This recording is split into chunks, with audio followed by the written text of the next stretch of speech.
ओम श्री गुरुवे नमः। ओम नमो भगवते वासुदेवाय। आप सभी को मेरा नमस्कार। राधे राधे, जय श्री कृष्णा। मेरे घर एक भक्त आए, उन्हें मैंने बिठाया। फिर उन्होंने पूछा मुझसे, आपका खाना हो गया? मैंने उन्हें कहा, मेरा आज से पुरुषोत्तम मास का व्रत प्रारंभ हुआ है, 1 महीने का। फिर उन्होंने कहा, सावन का महीना का महत्व मालूम है, ये पुरुषोत्तम मास का महत्व क्या है? फिर मैंने उन्हें बताया, यह 3 साल में एक बार आता है और इस बार यह 18 जुलाई से 16 अगस्त तक मनाया जाएगा। और इस महीने में व्रत, जप, दान, भजन, कीर्तन, नाम जप यह सब करना चाहिए। पुरुषोत्तम मास का महीना का महात्म्य भी पढ़ना चाहिए और सुनना चाहिए। उन्होंने कहा, मुझे कथा पढ़ने का समय नहीं मिल पाता है, मैं बहुत ज़्यादा बिजी रहती हूँ। फिर मैंने कहा, आप कथा नहीं पढ़ सकते, कोई बात नहीं, आप सुन तो सकते हैं। आप काम करते करते भी अगर आप सुनेंगे तो फल आपको वही मिलेगा। और हमारे शास्त्रों में नवधा भक्ति में एक भक्ति आपकी सुनने की भी है, श्रवण करने की भी है। तो आप इस कथा को ज़रूर सुनिए ताकि आपको समझ पाएँ कि इसका महत्व क्या है। और निवेदन है कि आप ये कथा को, इस वीडियो को उन सभी के पास भेजिए जिनके पास समय नहीं है कथा पढ़ने का, तो कम से कम सुन तो लेंगे, उससे कथा पढ़ने का ही फल प्राप्त होगा। पुरुषोत्तम मास का महीना का महत्व जो इंसान जान जाता है वह अपने आप को प्रभु भक्ति से कभी रोक नहीं सकता। तो आइए सुनते हैं पुरुषोत्तम मास का महात्म्य। और एक जरूरी बात, इस पावन पुरुषोत्तम मास महात्म्य के अंत में मैं आपसे कुछ प्रश्न पूछूंगी, उसका उत्तर आप मुझे कमेंट बॉक्स में ज़रूर करिएगा। और आपके मन में जो भी प्रश्न है आप उसे कमेंट बॉक्स में पूछिएगा। ओम श्री गणेशाय नमः। राधे राधे, जय श्री कृष्णा। पुरुषोत्तम मास महात्म्य प्रारंभ करते हैं।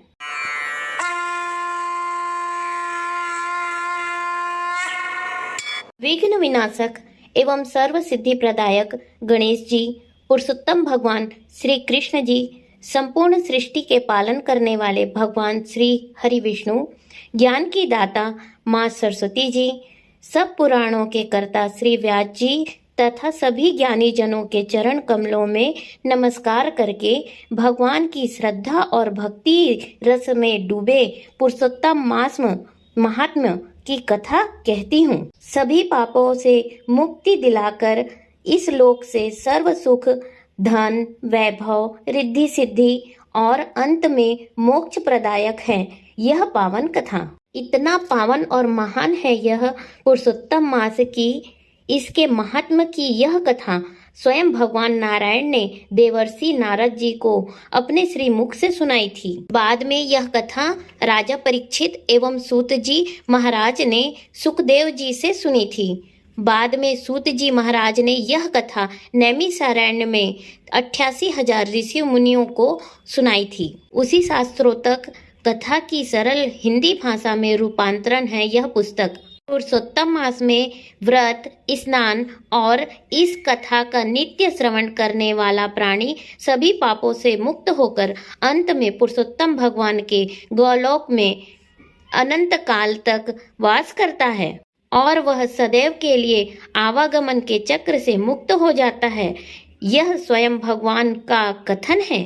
पुरुषोत्तम भगवान श्री कृष्ण, भगवान विष्णु और शिव जी परम कृपालु बने रहते हैं पुरुषोत्तम मास का श्रद्धा पूर्वक सेवन करने वाले भक्तों पर। जय श्री कृष्णा। प्रेम से बोलिए पुरुषोत्तम मास महात्म्य की जय। अब बारी आती है प्रश्नों की। तो पहला प्रश्न है, पुरुषोत्तम मास का महत्व क्या है? और दूसरा प्रश्न है, पुरुषोत्तम मास के इष्ट देव कौन हैं? और आपके मन में कुछ प्रश्न है तो हमें कमेंट करके पूछिएगा। ओम श्री गुरुवे नमः। ओम श्री गणेशाय नमः। राधे राधे, जय श्री कृष्णा। प्रेम से कहिए पुरुषोत्तम भगवान की जय। आइए प्रथम अध्याय प्रारंभ करते हैं।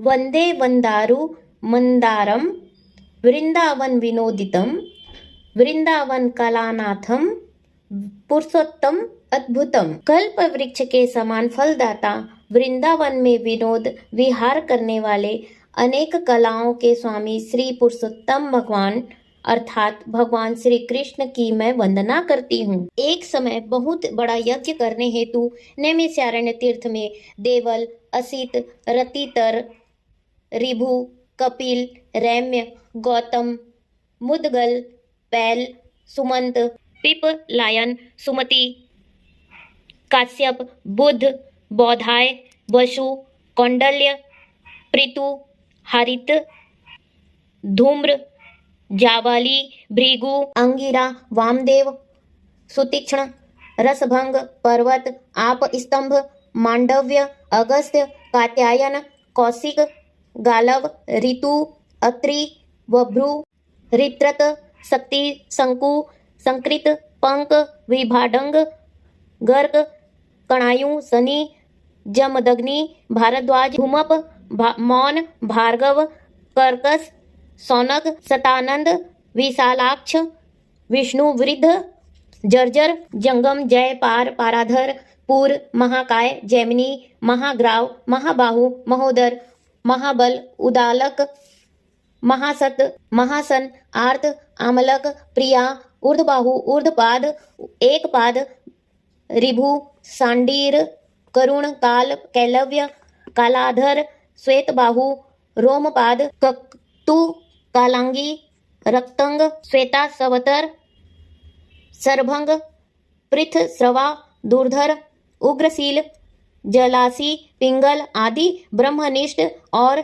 देवपाठी ऋषि अपने अपने शिष्यों सहित एकत्रित हुए। तीर्थाटन करते हुए सूत जी महाराज भी उसी समय अपने शिष्यों सहित नैमिषारण्य पधारे।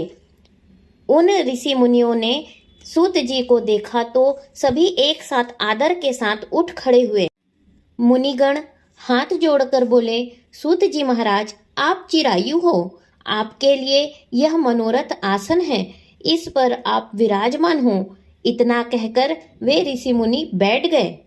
सूत जी के सुख से विराजमान होने पर ऋषि मुनियों ने सूत जी से विनम्रता पूर्वक कहा, हे सूत जी महाराज, आप जिस कथा को सर्वश्रेष्ठ सागर रूप मानते हो और जो भव सागर से पार लगाने वाली हो, आप वह कथा हमें सुनाने की कृपा करें। ऋषि मुनियों के विनीत भाव से कहे गए इन वचनों को सुनकर सूत जी ने कहा, हे मुनिगणों, मैं आपको ऐसी कथा अवश्य सुनाऊंगा। मैं सभी तीर्थों का भ्रमण करता हुआ कुरु और जांगल देशों में होता हुआ हस्तिनापुर जा निकला था। वहां मैंने सुना कि महा पुण्यात्मा राजा परीक्षित अनेक मुनियों सहित अपने राज्य को त्याग कर गंगा तट पर आए हैं। हे ऋषि जनों, मैं वहां अपने मन की शंकाओं के समाधान हेतु गंगा जी के तट पर राजा परीक्षित के निकट गया। वहां पर मैंने भगवान के महातेज से युक्त प्रतापी महामुनि श्री सुखदेव जी के दर्शन का लाभ पाया। महामुनि श्री सुखदेव जी को जब अन्य ऋषियों ने दूर से आते हुए देखा तो सबके सब एक साथ हाथों को बांधे खड़े रह गए। श्री सुखदेव जी को उन मुनियों ने अपने बनाए हुए कमल कर्णिका के उच्च आसन पर विराजमान किया। ज्ञान के सागर सुखदेव जी महाराज उस आसन पर ऋषि मुनियों के मध्यम उसी प्रकार सुशोभित हो रहे थे जैसे तारों के मध्य पूर्णिमा का चंद्रमा शोभा प्राप्त करता है। इति श्री पुरुषोत्तम मास महात्म्य सुखदेवागमन नामक प्रथमो अध्याय संपूर्णम। बोलिए प्रेम से पुरुषोत्तम भगवान श्री कृष्ण की जय। ओम श्री गुरुवे नमः। ओम श्री गणेशाय नमः। राधे राधे। जय श्री कृष्णा। प्रेम से कहिए पुरुषोत्तम भगवान की जय। आइए पुरुषोत्तम मास का द्वितीय अध्याय प्रारंभ करते हैं।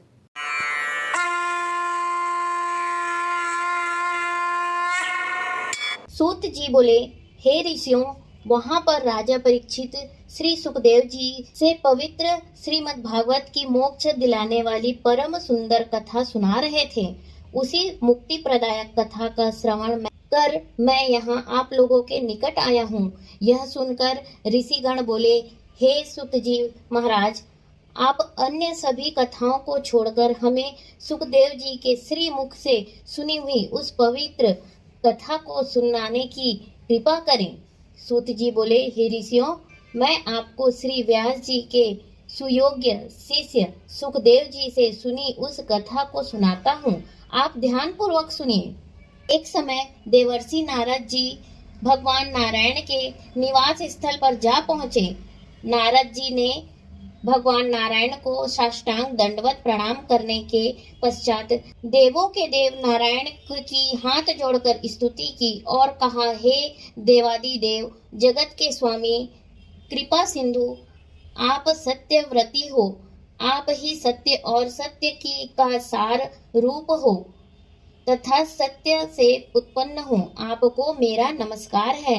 हे प्रभु, कुटुंब और मोह में फंसे रहने वाले सांसारिक प्राणियों की हित के लिए मुझको कोई ऐसा उपाय बतलाइए जिससे मेरा और सांसारिक मोह माया में फंसे हुए प्राणियों का उपकार हो सके। मैं आपके श्री मुख से श्रवण करने की इच्छा से ब्रह्मलोक से यहाँ आया हूँ। देवर्षि नारद जी के वचनों को सुनकर भगवान विष्णु ने हंसकर संसार को पावन करने वाली पुण्य कथा को कहना प्रारंभ किया। नारायण बोले, हे नारद, अब वृंदावन बिहारी पुरुषोत्तम भगवान श्री कृष्ण की पुण्य कथा को सुनो। मैं तुम्हें भगवान पुरुषोत्तम का अत्यंत अद्भुत महात्म्य सुनाता हूँ। इसके श्रवण करने से यश, कीर्ति, पुत्र एवं मोक्ष की प्राप्ति होती है। नारद जी ने कहा, हे प्रभु, यह तो आपने बड़ी अद्भुत बात कही। कृपया सविस्तार मुझे इस कथा को सुनाइए। सूत जी ने आगे कहा, हे मुनिगणों, नारायण भगवान नारद जी के वचन सुनकर घड़ी भर मन में को एकाग्र करने के पश्चात पुरुषोत्तम देव के विषय में बतलाने लगे। उन्होंने बतलाया कि पुरुषोत्तम नामक एक मास है जिनके स्वामी भगवान पुरुषोत्तम हैं। इसका व्रत करने से पुरुषोत्तम भगवान प्रसन्न होते हैं। नारद जी बोले, मैंने स्वामियों सहित चैत्रादिक मासों के महात्म्यों को तो सुना है, किंतु हे प्रभु, यह पुरुषोत्तम मास कभी सुना नहीं।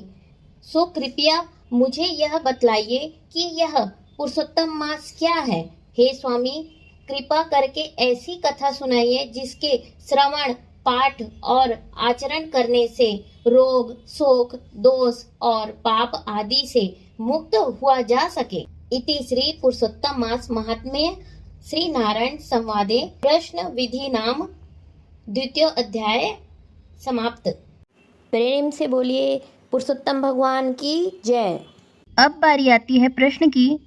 तो आज का प्रश्न है हमारा, इस पुरुषोत्तम मास की कथा को सबसे पहले किसने किससे कहा था? ओम श्री गुरुवे नमः। ओम श्री गणेशाय नमः। राधे राधे, जय श्री कृष्णा। प्रेम से कहिए पुरुषोत्तम भगवान की जय। आइए पुरुषोत्तम मास का तृतीय अध्याय प्रारंभ करते हैं।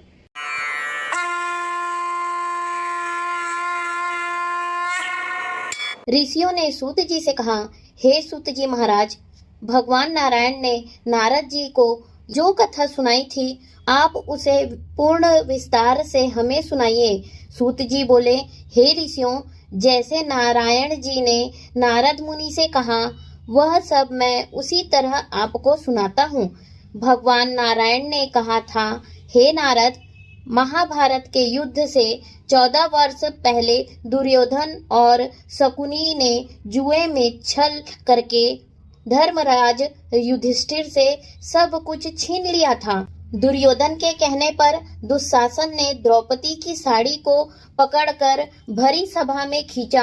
तब भगवान श्री कृष्ण ने उसकी रक्षा की थी। उसके उपरांत प्रतिज्ञा अनुसार पांडव ने राज्य को त्याग कर काम्यक नामक वन को चले गए।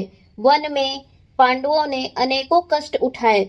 उन दुखी जनों को देखने के लिए एक बार भगवान श्री कृष्ण काम्यक वन में पधारे।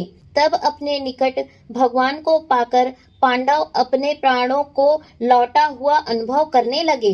वे भगवान से प्रेम विहल हो मिले और भगवान के चरण कमलों को प्रणाम किया। द्रौपदी ने भी भगवान के चरण कमलों में बारंबार शीश नवाया। उस समय भक्त वत्सल विश्वात्मा भगवान श्री कृष्ण बहुत दुखी हुए और धृतराष्ट्र के पुत्र दुर्योधन आदि को भस्म कर डालने की इच्छा से कोप करने लगे। अर्जुन भगवान श्री कृष्ण के इस विभक्त रूप को देखकर कांप उठे। युधिष्ठिर सहित सभी भाइयों और द्रौपदी ने तब भगवान की हाथ जोड़कर स्तुति की। भगवान कृष्ण का क्रोध कुछ शांत हो जाने पर हाथ जोड़कर अर्जुन ने कहा, हे नाथ, आप जगत की रक्षा करने वाले हो, मैं इस जगत से बाहर नहीं हूँ, फिर आप मेरी रक्षा क्यों नहीं करते? आप हमारे कष्टों को दूर कीजिए, आप तो सारी बातों को जानते ही हैं। हे प्रभु, मैं आपके चरणों में प्रणाम करता हूँ। इस तरह अर्जुन द्वारा करबंद विनती एवं बारंबार प्रणाम करने पर भगवान श्री कृष्ण ने अपने क्रोध को त्याग दिया। हे ऋषियों, तब पांडवों ने भी संतोष माना और उनके भयभीत मुख फिर से खिल उठे। श्री नारायण ने नारद जी से कहा, हे नारद, भगवान को प्रसन्न देखकर अर्जुन ने भगवान श्री कृष्ण से ठीक यही प्रश्न किया था जो आपने मुझसे किया है। तब श्री कृष्ण ने 2 घड़ी ध्यान किया और पांडवों के हित के लिए इस प्रकार कहा, हे राजन, आपने यह अनोखा प्रश्न किया, इसका उत्तर देने में मैं अपने को समर्थ पाता हूँ। चैत्रादिक मास, पक्ष, नाड़िकाएं, याम, त्रियाम, ऋतु, मुहूर्त, उत्तरायण, दक्षिणायन, वर्ष, युग, राध्र, इनसे भी परे नदी, समुक्त, झील, कुएं, बावड़ी, पल्लव, निर्झर, लता, वृक्ष, औषधि वृक्ष, बांस वृक्ष, वनस्पति, पुर, ग्राम, नगर, पर्वत आदि सबके सब मूर्तिमान हैं और अपने अपने गुणों के कारण ही पूज्य हैं। इन सब में कोई नहीं जो अपूज्य और स्वामी रहित हो। हे पांडुपुत्र, इन सभी में एक अधिक मास ही ऐसा था जिसका कोई स्वामी नहीं था। स्वामी विहीन होने के कारण सभी व्यक्ति उसे अनाथ, स्वामीहीन, निंदनीय, अपूज्य और मलमास, रवि, संक्रांतिहीन आदि नामों से पुकारते थे। शुभ कर्मों के लिए इसे त्याज्य कहकर निंदा की गई। ऐसे निंदा एवं अपमान के वचन सुनते सुनते अधिक मास तेजहीन, निरुद्योगी और दुखी रहने लगा। फिर अत्यंत चिंतित होकर वह मरणासन हो गया। तब अंत में किसी प्रकार अपने मन को समझाकर वह मेरी शरण में आया। हे अर्जुन, वह बैकुंठ में आया और मुझे साष्टांग दंडवत किया। मेरे दर्शन पाकर उसने करबद्ध हो अपने नेत्रों में अश्रु भरकर मुझे अपनी करुण कथा सुनाई। इति श्री पुरुषोत्तम मास महात्म्य अधिक मासस्य बैकुंठ प्राणायनाम 3 अध्याय संपूर्णम। बोलिए पुरुषोत्तम भगवान की जय। ओम श्री गुरुवे नमः। ओम श्री गणेशाय नमः। राधे राधे। जय श्री कृष्णा। प्रेम से कहिए पुरुषोत्तम भगवान की जय। आइए 4th अध्याय प्रारंभ करते हैं।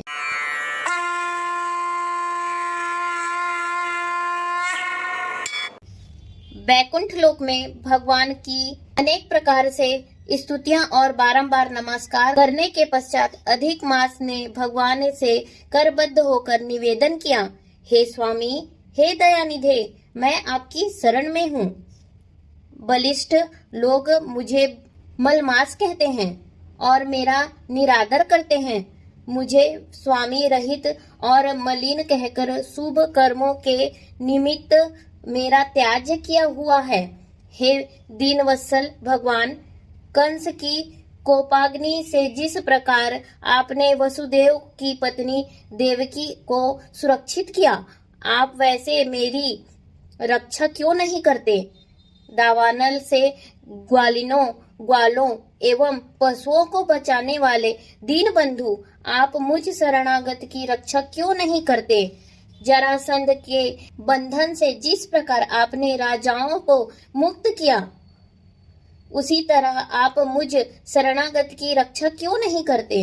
हे दीनवत्सल स्वामी, ग्राहक के मुख से जिस प्रकार गज को मुक्ति दिलाई, उसी प्रकार शरण में आए हुए मुझ दीन की रक्षा क्यों नहीं करते? इस प्रकार भांति भांति से मल मास भगवान से विनती करता रहा। अधिक मास की यह करुण पुकार सुनकर भक्त वत्सल भगवान ने कहा, हे वत्स, तुम अति शोकाकुल हो। यह महान शोक जिससे तुम व्याकुल हो कौन सा है? तुम अब शोक को त्याग दो, मैं तुम्हारा दुख अवश्य दूर करूंगा। जो प्राणी मेरी शरण में आ जाता है उसे कोई दुख नहीं रहता। तुम मृत्यु की कामना क्यों करते हो, यह स्पष्ट कहो और अब शांत हो जाओ। भगवान के ऐसे वचन सुनकर मलमास ने दीर्घ श्वास लेकर कहा, हे भगवान, आप आकाश की भांति संपूर्ण विश्व में व्याप्त हैं। आपसे छिपा क्या है? आप चर अचर सब में व्याप्त हो। आप सर्व साक्षी और विश्व दृष्टा हैं तथा निरंजन निराकार रूप में सब प्राणी आप में ही निवास करते हैं। क्षण, लव, मुहूर्त, दिवस, रात्रि, पक्ष, मास आदि सभी अपने अपने स्वामी से आदेश पाकर सदा निर्भय आनंद मग्न रहते हैं, परंतु मेरा कोई स्वामी नहीं है, मेरा कोई नाम नहीं है और न मेरा कोई आश्रित ही है। इसी से देवता मेरा निरादर करते हैं और मनुष्यों ने शुभ कार्यों से मुझे निषिद्ध कर रखा है। आंसू बहाते हुए मलमास ने आगे कहा, हे प्रभु, प्रत्येक स्थान पर सभी जीवों से ऐसा भीषण अपमान पाकर मैं अब जीवित नहीं रहना चाहता। अपमान की आग में नित्य जलने वाला व्यक्ति किस प्रकार सुख से रह सकता है? अतः अपना धर्म देखकर आप जो चाहे सो कीजिए। आप प्रभु हैं, मैं एक तुच्छ जीव हूँ।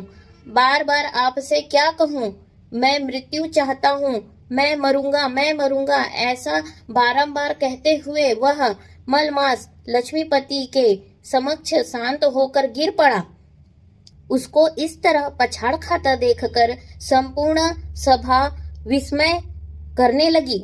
नारायण कहने लगे, उस समय वह अधिक मास ज्यों ही गिरकर चुप हुआ, श्री कृष्ण भगवान दया से भर उठे और मधुर वचनों से उसे सांत्वना देने लगे। इति श्री पुरुषोत्तम मास महात्म्य मल मास विद्यापति नामो चतुर्थो अध्याय संपूर्णम। बोलिए पुरुषोत्तम भगवान श्री कृष्ण की जय। ओम श्री गुरुवे नमः। ओम श्री गणेशाय नमः। राधे राधे, जय श्री कृष्णा। प्रेम से कहिए पुरुषोत्तम भगवान की जय। आइए पंचम अध्याय प्रारंभ करते हैं।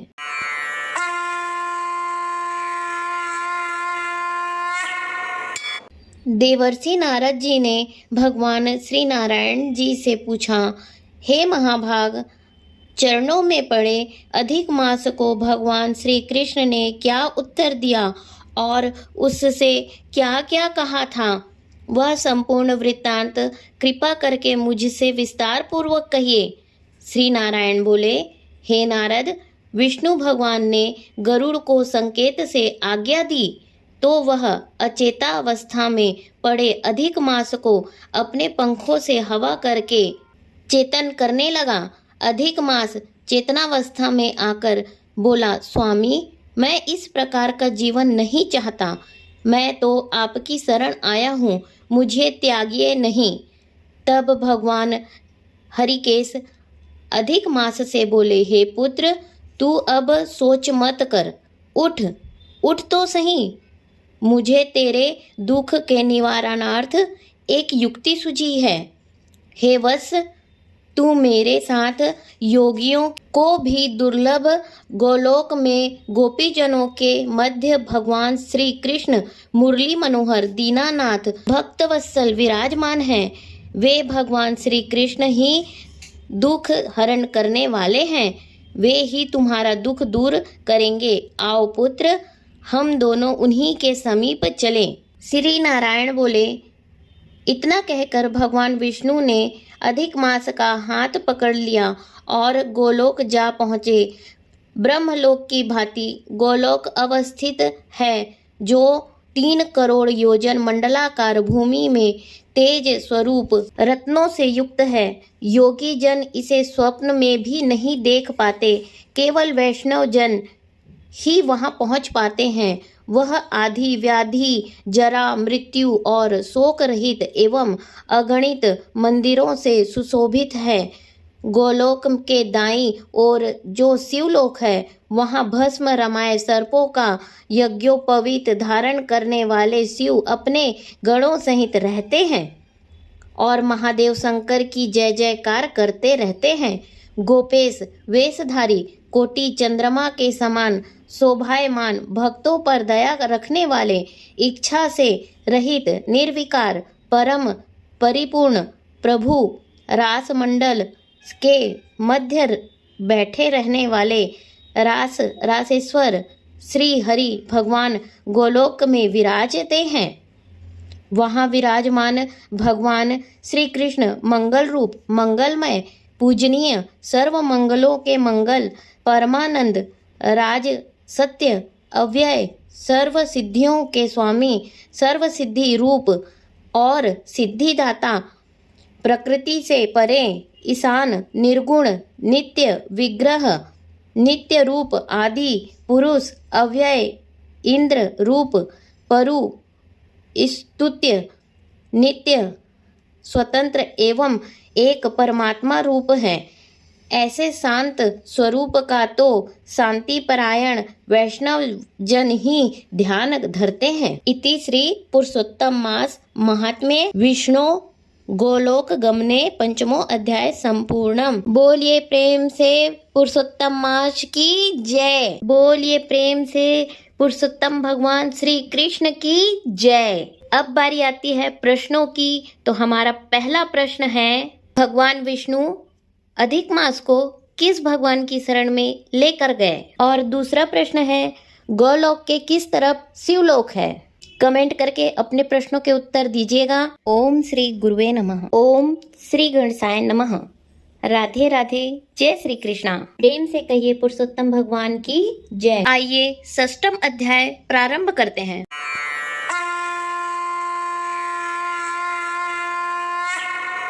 नारद जी बोले, हे निष्पाप, विष्णु भगवान ने गोलोक धाम पहुंचकर क्या किया सो मुझे सुनाइए।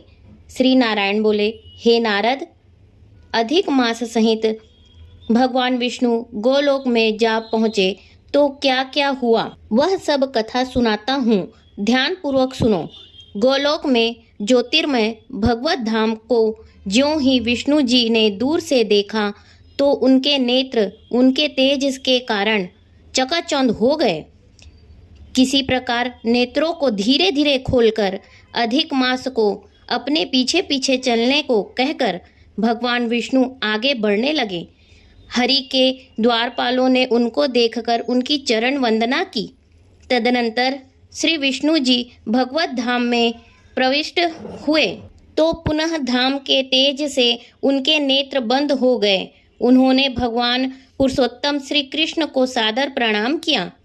उस समय भगवान श्री कृष्ण रत्न जड़ित सिंहासन पर गोपिकाओं के मध्य विराजमान थे। रमाकांत विष्णु करबद्ध होकर प्रणाम करते हुए भगवान श्री कृष्ण से बोले, हे गुणातीत गोविंद, दीनानाथ, अव्यय, गोपेश, वेशधारी श्री कृष्ण की यह विष्णु वंदना करता है। इस प्रकार भगवान श्री कृष्ण की स्तुति करने के उपरांत उनकी आज्ञा से विष्णु जी रत्न जड़ित सिंहासन पर बैठ गए। श्री विष्णु जी ने कांपते हुए अधिक मास को श्री कृष्ण के चरणों में दंडवत करवाया। इस पर श्री कृष्ण भगवान ने पूछा, यह कौन है? गोलोक में कहाँ से आया और रोने का क्या कारण है? श्री नारायण बोले, 9 मेधों के सदृश श्यामल शरीर वाले गोलोकनाथ के वचन सुनकर विष्णु भगवान ने सिंहासन से उठकर आदि से अंत तक अधिक मास के कष्टों का वर्णन किया। श्री विष्णु जी बोले, हे वृंदावन चंद्र, हे श्री कृष्ण, यह स्वामी रहित है, आप इसकी दावाग्नि को दूर करो। यह अधिक मास है, इसमें रवि की संक्रांति नहीं होती, इसी से यह मलिन है और शुभ कर्मों के लिए त्याज्य है, क्योंकि इसका कोई स्वामी नहीं है। इसी से स्नान दानादि शुभ कर्मों के लिए त्याज्य किया गया है। 12 महीने कला, काष्ठादि, उत्तरायण, दक्षिणायन, वर्ष, ये सभी तो स्वामी वाले हैं, अतः गर्व से सभी इसको अपमानित करते हैं। दुख की ज्वाला से झुलसा हुआ यह अधिक मास मेरे समीप आया था। इसे अन्य दयालु व्यक्तियों ने मेरे पास भेजा और इसने मेरी शरण में आकर कंपित एवं रुदन करते हुए मुझे अपना दुखड़ा सुनाया। इसका यह महादुख आपके अतिरिक्त कोई और दूर नहीं कर सकता, अतः यह आपका शरणागत है। मैं अपने अनेकानेक कार्य छोड़कर इसलिए आपके समक्ष आया हूँ, सो मेरा आना सुफल कीजिए। ऐसे विनय के वचन कहकर भगवान विष्णु हाथ जोड़कर भगवान श्री कृष्ण के मुख कमल को निहारते हुए खड़े हो गए। सूत जी से यहाँ तक का प्रसंग सुनने के पश्चात ऋषियों ने कहा, हे सूत जी महाराज, आपके मुख से सुनकर हम हरि की अमृत रूपी कथा का पान कर रहे हैं। हे सूत जी, विष्णु और श्री कृष्ण का संवाद तो स्वर्ग लोक के कारार्थ है, सो कृपा कर उसे हमें विस्तार पूर्वक सुनाइए। इति श्री पुरुषोत्तम मास महात्म्ये श्री नारायण संवादे 6वां अध्याय संपूर्णम। बोलिए प्रेम से पुरुषोत्तम भगवान श्री कृष्ण की जय। जय श्री कृष्णा। राधे राधे। ओम श्री गुरुवे नमः। ओम श्री गणेशाय नमः। राधे राधे। जय श्री कृष्णा। प्रेम से कहिए पुरुषोत्तम भगवान की जय। आइए 7वां अध्याय प्रारंभ करते हैं।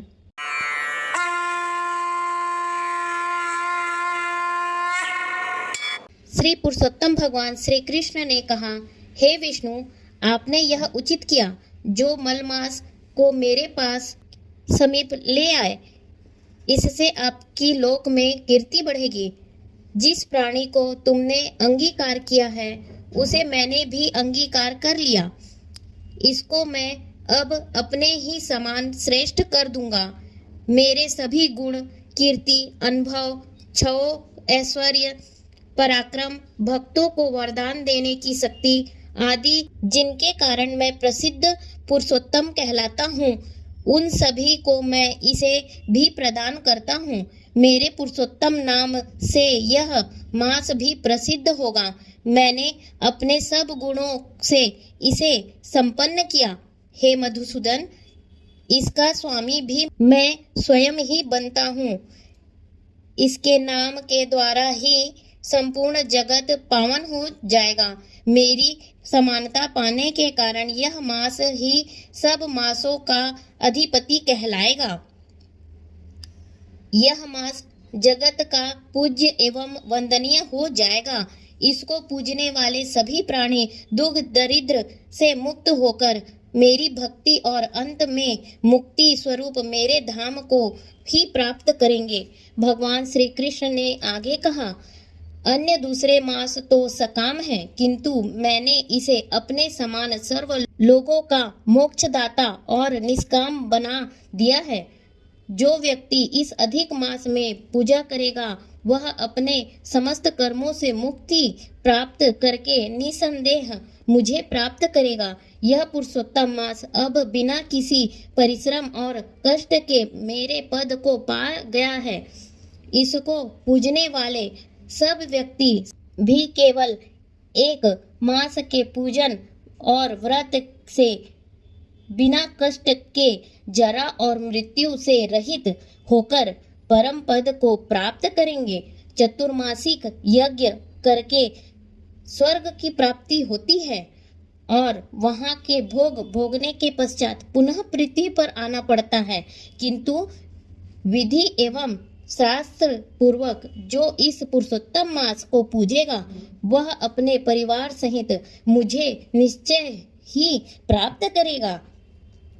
मुझे प्राप्त कर वह जन्म मृत्यु आदि व्याधि एवं जरा आदि सभी से मुक्त होकर इस संसार में जन्म नहीं लेगा।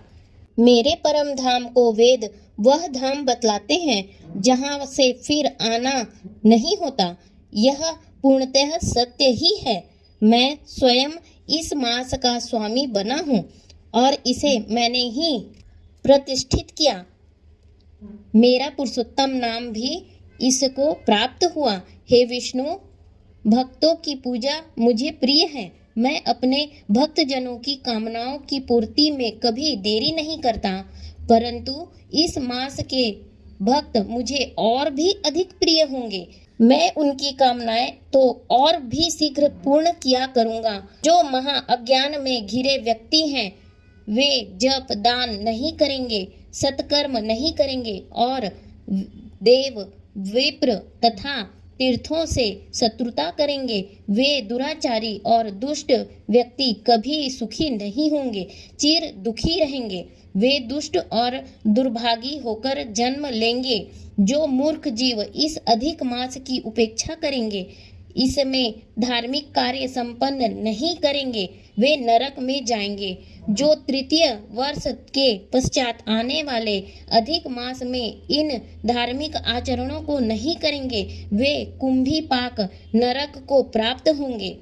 इस संसार में जन्म लेकर वे पुत्र पौत्र स्त्री आदि के महान दुख रूप दावानल में पड़कर जलेंगे।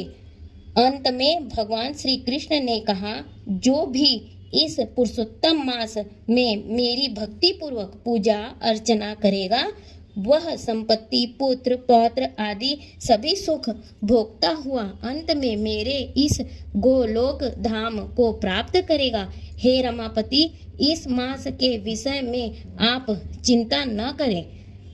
आप बैकुंठ लोक पधारें और इसको भी अपने साथ ही ले जाएं। श्री नारायण बोले। इस प्रकार विष्णु भगवान श्री कृष्ण के मधुर वचनों को सुनकर अधिक मास को अपने साथ लेकर गरुड़ पर विराजमान होकर बैकुंठ को पधारे। इति श्री पुरुषोत्तम मास महात्म्य अधिक मास ऐश्वर्य प्राप्ति नाम 7वां अध्याय संपूर्णम। बोलिए प्रेम से पुरुषोत्तम भगवान श्री कृष्ण की जय। बोलिए प्रेम से पुरुषोत्तम भगवान श्री कृष्ण की जय। जय श्री कृष्णा। राधे राधे। चलिए 8वां अध्याय प्रारंभ करते हैं।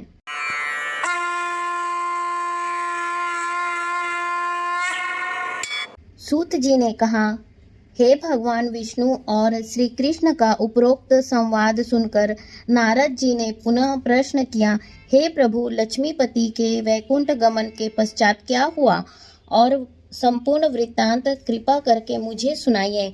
इस प्रश्न से भगवान बद्रीनाथ प्रसन्न होकर बोले, श्री लक्ष्मीपति ने पुरुषोत्तम मास को अपने वैकुंठ में ही निवास दे दिया। तब वह स्वर्ग का निवासी और सब मासों का अधिपति होकर सानंद भगवान विष्णु के साथ निवास करने लगा। इसके पश्चात धर्मराज युधिष्ठिर और द्रौपदी की ओर देखते हुए भक्तवत्सल भगवान श्री कृष्ण अर्जुन से कहने लगे, हे पार्थ, मुझे विदित है कि आप लोगों ने वन में आकर कष्ट सहे हैं। इसी से आपको पुरुषोत्तम मास का ध्यान नहीं रहा। वृंदावन में श्री कृष्ण का प्रिय पुरुषोत्तम मास आदर नहीं पा सका।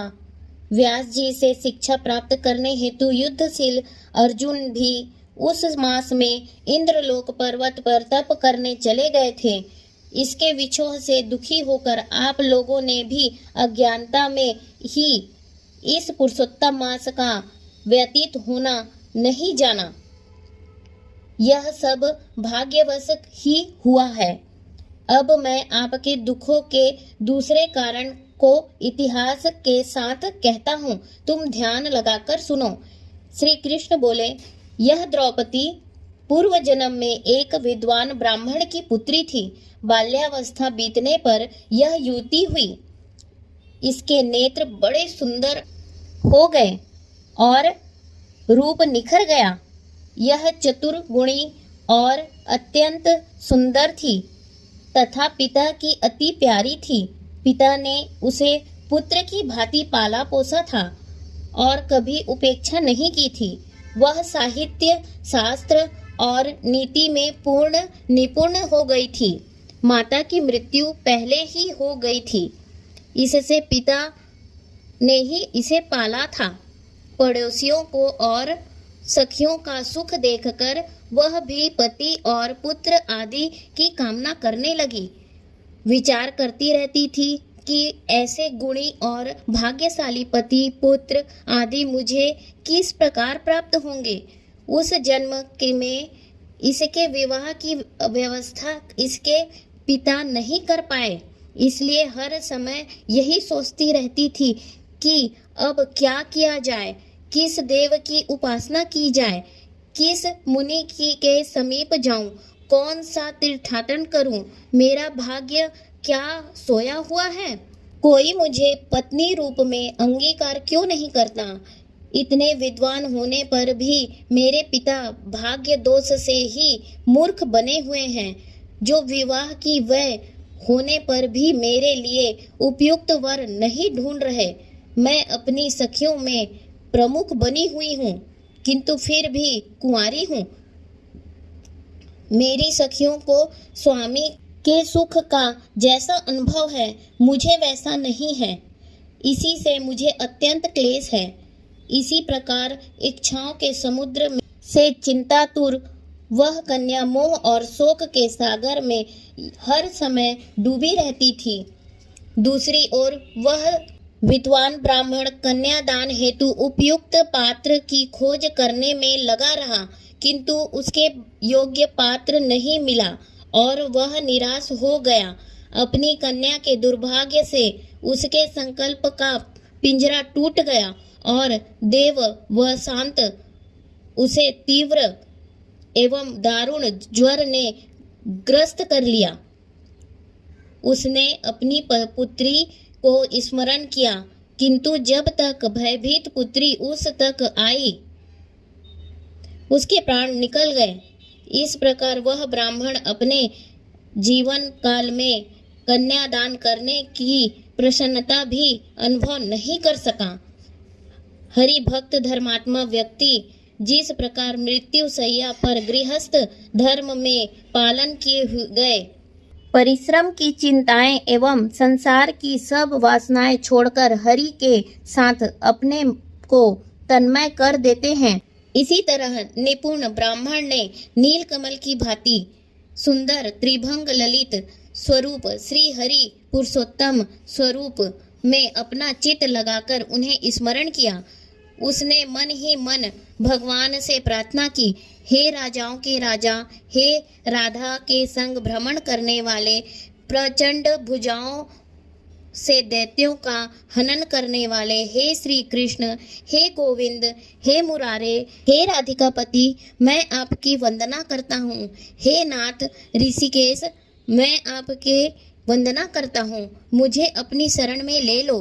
मृत्यु सैया पर पड़े उस ब्राह्मण के ऐसे वचनों को सुनकर भगवान के लोक से उनके पार्षद आ पहुँचे और मृतक की आत्मा को लेकर भगवान के चरण कमलों में प्रस्तुत कर दिया। अपने पिता को मृत पाकर वह कन्या हा हा करके रुदन करने लगी। पिता के शरीर को गोद में रखे वह करुण विलाप करने लगी।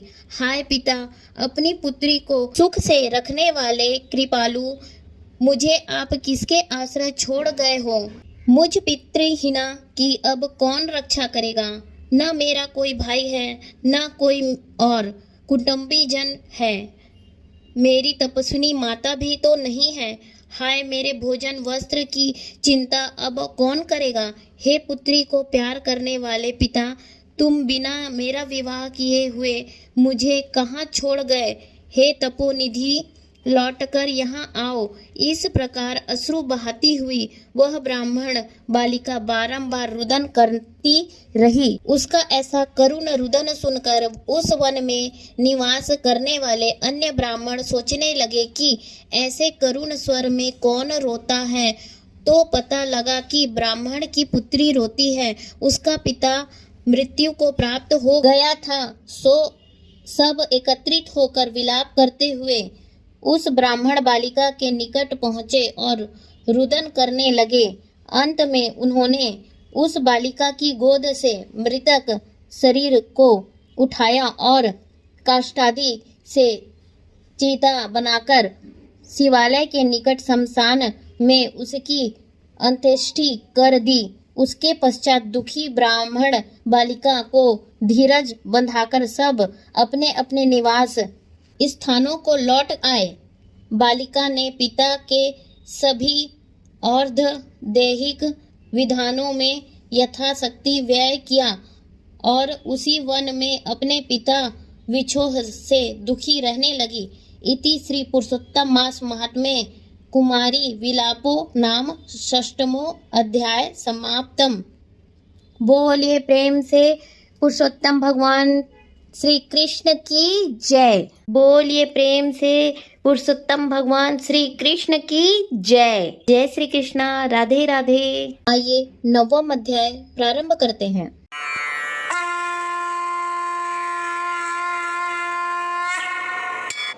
नारद जी ने पूछा, हे भगवान, ब्राह्मण की वह पुत्री इसके पश्चात उस वन में आगे किस प्रकार रही, किसके साथ उसका विवाह हुआ और किस मुनि ने उसका विवाह संस्कार कराया। श्री नारायण बोले, पिता के शोक में डूबे रहकर इस प्रकार बहुत सा समय बीत गया। एक समय सहसा ही उस वन में महाक्रोधी दुर्वासा ऋषि उसके निवास पर आ पधारे और उसकी यह दीन दशा देखी। उनका सिर महादेव शंकर की भांति जटाओं से टंका था। श्री कृष्ण अर्जुन से बोले, ये दुर्वासा वही ऋषि हैं जिन्होंने तुम्हारी माता की पूजा से प्रसन्न होकर उन्हें देव आवाहन शक्ति प्रदान की थी। एक बार रुक्मणी के साथ जाते समय मैंने उन्हें रथ में बिठा लिया था। मार्ग में दोनों को प्यास ने सताया। रुक्मणी ने अपने सूखे अधरों और तालू को दिखाकर मुझे जल लाने को कहा। मैं जल के हेतु पदाघात करता हुआ चला और प्रिया के प्रेम में निमग्न हो उसे भोगवती पुरी ले गया। वह रुक्मणी ने त्रिसा को शांति किया। महर्षि दुर्वासा का तत्क्षण महाक्रोध हुआ और प्रलयाग्नि की भांति उठकर उन्होंने श्राप दिया, हे कृष्ण, तुम सदा ही अपनी प्रिया के प्रेम में निमग्न रहते हो। तुमने उसके ही कारण मेरा तिरस्कार किया और वह अपनी श्रेष्ठता दिखाकर पानी पीती है। अतः तुम दोनों का वियोग होगा। अनेकों तीर्थों के जल से जिनकी जटाएं भीगी रहकर जिनको सुशोभित करती हैं, ऐसे ही महान तपस्वी महर्षि दुर्वासा को उस ब्राह्मण बालिका ने देखा। तब वह अपने शोक विहल मुख को ऊपर उठाकर ऋषि को नमस्कार करती हुई उठ खड़ी हुई और उन्हें अपने आश्रम में ले गई। अपनी कुटिया में महर्षि दुर्वासा का अर्घ्य पाद एवं नाना प्रकार के जंगली फल फूलों से आतिथ्य करके वह बालिका विनय करते हुई बोली, हे महाभाग, अत्रि गोत्र कुल के सूर्य, आपको मेरा नमस्कार है। आपके आगमन से मेरे भाग्य का उदय हुआ है। आज मेरे सभी व्रत सफल हुए, सभी पुण्य सफल हुए और मेरा जीवन सफल हुआ। ऐसे वचन कहकर वह बाला मौन हो बैठ गई। आतिथ्य से संतुष्ट और प्रसन्न महर्षि दुर्वासा उस कन्या से बोले, हे पुत्री, तुझको धन्य है, तुमने पितृकुल का उद्धार किया है। यह मेधावी ऋषि की श्रेष्ठ तपस्या का ही परिणाम है। मैं कैलाश से तेरी धर्मशीलता जानने की निमित्त ही आया हूँ। अब मैं जल्द ही बद्रीनाथ आश्रम पहुँचूंगा। वहाँ श्री बद्रीनाथ के दर्शनों की इच्छा से जा रहा हूँ। महर्षि दुर्वासा को संतुष्ट एवं प्रसन्न देखकर ब्राह्मण बाला कहने लगी, हे ऋषिराज, आपके दर्शन पाकर मेरा दुख का सागर सूख गया। भविष्य में भी मुझे अपने शुभ की संभावना दिखलाई देती है। हे कृपालु, क्या आप इसके विषय में नहीं जानते? कृपया करके इस अग्नि से मुझे बचाइए। हे तपस्वी, शीघ्र ही मुझे उचित उपाय बताओ। मुझसे विवाह करने की कोई भी इच्छा नहीं करता, इससे तो मैं शूद्रा हो जाऊंगी। इसी भय से मैं सो नहीं पाती, भोजन की इच्छा नहीं होती। हे मुनिराज, अब तो मृत्यु के अतिरिक्त और कोई मार्ग नहीं सूझता। इति श्री पुरुषोत्तम मास महात्म्ये दुर्वासस्य आगमन नाम 9वां अध्याय संपूर्णम। बोलिए प्रेम से पुरुषोत्तम भगवान श्री कृष्ण की जय। राधे राधे, जय श्री कृष्ण। बोलिए प्रेम से पुरुषोत्तम भगवान श्री कृष्ण की जय। जय श्री कृष्ण, राधे राधे।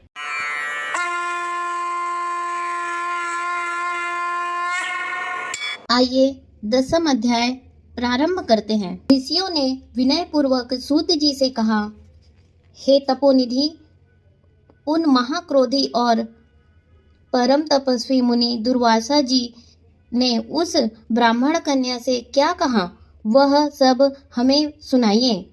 सूत जी ने कहा, हे कृपालु मेधावी ऋषि ने ब्राह्मण पुत्री के दुख निवारणार्थ जो कहा वह इस प्रकार है। महर्षि दुर्वासा ने कहा, हे सुंदरी, बहुत गुप्त बात कहता हूँ, ध्यान पूर्वक सुनो। हे सुभगे, अब आगे आने वाला 3रा महीना पुरुषोत्तम मास का है। उसमें तीर्थ में जाकर स्नान करने से मनुष्य बाल हत्या तक के दोष से मुक्त हो जाता है। हे सुंदरी, इससे अधिक कार्तिक आदि महीने भी नहीं हैं। सब महीने, पक्ष और पर्व आदि पुरुषोत्तम मास की 16वीं कला के समान भी नहीं। वेद शास्त्र के समस्त साधन इस मास की 16वीं कला से भी समानता नहीं कर सकते। हे सुंदरी, गंगा में 12,000 वर्ष तथा गोदावरी में एक समय के स्नान तथा सिंह के बृहस्पति में एक बार स्नान करने से जो फल प्राप्त होता है, वही फल किसी भी स्नान पर एक बार स्नान करने से इस मास में प्राप्त हो जाता है। इस मास में दान, तप, जप करने से मनोकामना पूर्ण होती है। इसलिए श्री कृष्ण के प्रिय इस मास का तुम भी सेवन करके अपनी मनोकामना पूर्ण करो। हे सुभगे, मैं भी इस पुरुषोत्तम मास का सेवन करता हूँ, अतः तुम भी इसका सेवन करो। मुनि दुर्वासा इस प्रकार उस ब्राह्मण कन्या से कहकर चुप हो गए। श्री कृष्ण बोले, दुर्वासा के वचन सुनकर वह मूर्ख कन्या क्रोधित हो कहने लगी, हे ब्राह्मण, आपके वचन मुझे पसंद नहीं हैं। माघ, कार्तिक एवं वैशाखादि मास सेवन करने पर क्या इससे कम फल देने वाले हैं? शिव, पृथ्वी, सूर्य, अंबिका एवं गणपति की सेवा पूजा क्या उससे कम फलीभूत है? व्यतिपात आदि योगों को छोड़कर आप इस मास की प्रशंसा क्यों करते हैं? यह मास तो सब कर्मों से निंदित है, मल मास है। सूर्य की संक्रांति इसमें न होने पर भी इसे आप श्रेष्ठ कैसे कह सकते हैं? मैं जानती हूँ कि सब दुखहारी निसंदेह श्री हरि हैं, परंतु यह कैसे मान लूँ कि यह मल मास श्री हरि का विशिष्ट प्रिय मास है? ब्राह्मण पुत्री के यह वचन सुनकर महर्षि दुर्वासा के आंखें क्रोध से लाल हो गई, किंतु मित्र कन्या होने के कारण उसे श्राप नहीं दिया, अपितु दया आ गई। उसने अपना हित अनहित जानने में योग्य नहीं समझा, परंतु पुरुषोत्तम मास की महिमा बड़े बड़े विद्वान नहीं समझ सकते हैं। तब मूर्ख बुद्धि पुरुष तथा स्त्री कहाँ जान सकते हैं?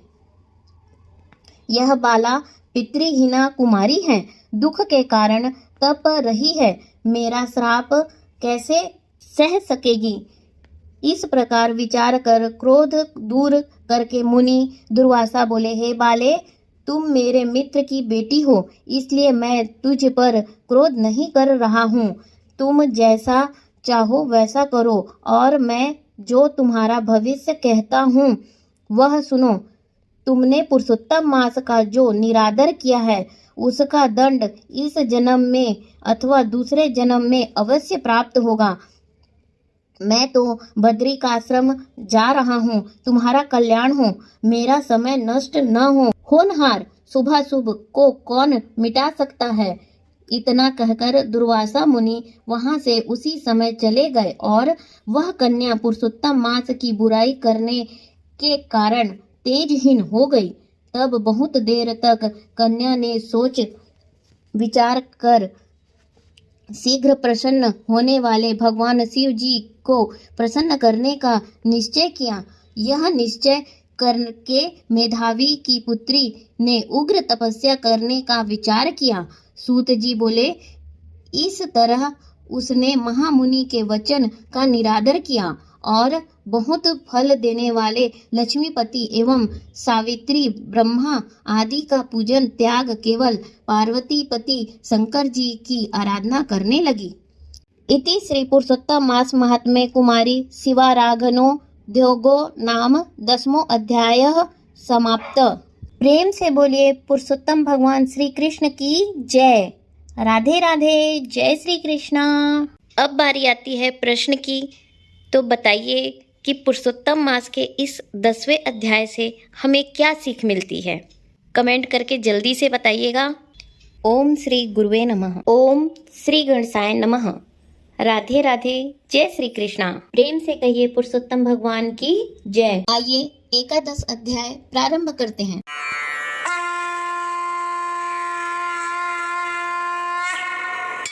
नारद जी बोले, हे महामुनि, उस कन्या ने बड़ी कठोर तपस्या प्रारंभ कर दी, जिसे मुनि लोग भी करने में कठिनता अनुभव करते हैं। श्री नारायण बोले, उस कल्याणी ने बड़ी कठिनाई से होने वाला तप प्रारंभ किया। तब पंचमुखी शांत शिव का ध्यान करने लगी। गर्मी में प्रचंड धूप में अग्नि में के बीच में बैठकर और हेमंत तथा शीत ऋतु में ठंडे जल में बैठकर वह तपस्या करती थी। उसका मुख जल में कमल के समान तथा सिर के बाल फैलकर सेवार मंजरी से घिरे हुए जल में शोभायमान लगते थे। वह बाला वर्षा ऋतु में खुले मैदान में वर्षा के जल को अपने शरीर पर लेती थी। भोजन के स्थान पर दोनों समय वह कोमलांगी केवल धुआं पीकर रह जाती थी। देवता जिसे कठिन समझते एवं ऋषिगण जिनकी प्रशंसा करते थे, ऐसे तप क्रम में उसे 9000 वर्ष बीत गए। तब पार्वतीपति भगवान शिव उसकी तपस्या से प्रसन्न हुए और उसे वहां आकर दर्शन दिए। शिव जी के दर्शन कर वह बाला शीघ्र ही खड़ी हो गई। तपस्या तथा प्रसन्नता के कारण कृष देह भी हिष्ट पुष्ट दिखने लगी। उस बाला ने सिर झुकाकर भगवान शिव जी को प्रणाम किया। संसार पूज्य भगवान शिव का मानसिक पूजन किया तथा भक्ति पूर्वक इस प्रकार स्तुति करने लगी। हे पार्वतीनाथ, आपको नमस्कार है। हे प्रभु, जो आपकी शरण में आश्रय लेता है वह घोर संसार समुद्र में डूबा हुआ भी तथा प्रत्येक अंग से तापित एवं पीड़ित भी हो और काल रूपी सर्प की भयानक दृष्टाओं के द्वारा पीड़ित भी हो, तब भी शरीर दुख से छूटा जाता है। आपको नमस्कार है। इस प्रकार मन और वाणी से उस तपस्विनी ने महादेव जी की प्रार्थना की। उसकी प्रार्थना को सुनकर तथा उग्र तप से प्रसन्न हुए भगवान शिव जी बोले, हे भद्रे तपस्विनी, तुम दुखी मत हो। जो भी तुम्हारी मनोकामना हो वह हमसे मांग लो, मैं तुमसे प्रसन्न हूँ। हे राजन, इसको सुनकर वह कुमारी आनंद में डूब गई और सदा शिव से बोली, हे दीनानाथ, आप अगर प्रसन्न हैं तो मुझे पति दे, मुझे पति मिले, मुझे पति दीजिए, मुझे पति की कामना है, पति दीजिए।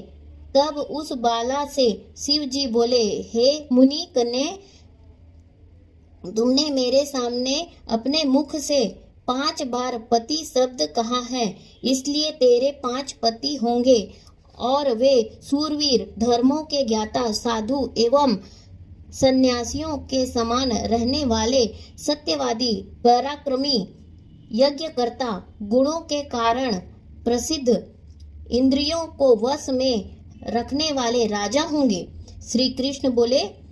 श्री शिव जी का यह अप्रिय वचन सुनकर वह बाला झुककर कातर स्वर में बोली, हे सदाशिव गिरजाकांत, संसार में इस प्रकार मेरा उपहास न कराइए, क्योंकि प्रत्येक स्त्री का एक ही पति होता है। 5 पतियों वाली एक स्त्री कहीं ना तो देखी है और न ही कहीं सुनी है। हे कृपा निधान, आपके सामने इस प्रकार कहना तो नहीं है, इससे क्षमा चाहती हूँ। हे प्रभु, मैं आपकी शरण में हूँ। इसे सुनकर भगवान शंकर कहने लगे, हे भीरू, तुम डरो नहीं। आगे के जन्म में तपस्या के बल से तू माँ के गर्भ द्वारा उत्पन्न नहीं होगी। उसी जन्म में तुझे ये 5 पति प्राप्त होंगे। उन पतियों के साथ अनेक सुख भोग कर तू परम पद को प्राप्त होगी। शिव जी ने आगे कहा, हे पुत्री, पुरुषोत्तम मास भगवान का प्यारा महीना है, तूने उसका नियम पालन नहीं किया। श्री कृष्ण भगवान ने अपना ऐश्वर्य प्रदान करके इसे अपना बनाया है। ब्रह्मादि देवता, नारद तथा मैं जिसकी आज्ञा पालन करते हैं, उनकी आज्ञा भला कौन टाल सकता है। हे मूढ़े, तूने संसार पूज्य इस मास का व्रत पालन नहीं किया। हे ब्राह्मण पुत्री, इसी कारण तेरे 5 पति होंगे। इस प्रकार कहते हुए भगवान शिव तो अंतर्ध्यान हो गए और वह बाला झुंड से बिछुड़ी हिरणी के समान चकित खड़ी हो गई। इति श्री पुरुषोत्तम मास महात्म्ये शिव वाक्य नाम 11वां अध्यायः समाप्तम। बोलिए प्रेम से पुरुषोत्तम मास की जय, पुरुषोत्तम भगवान श्री कृष्ण की जय। राधे राधे, जय श्री कृष्ण।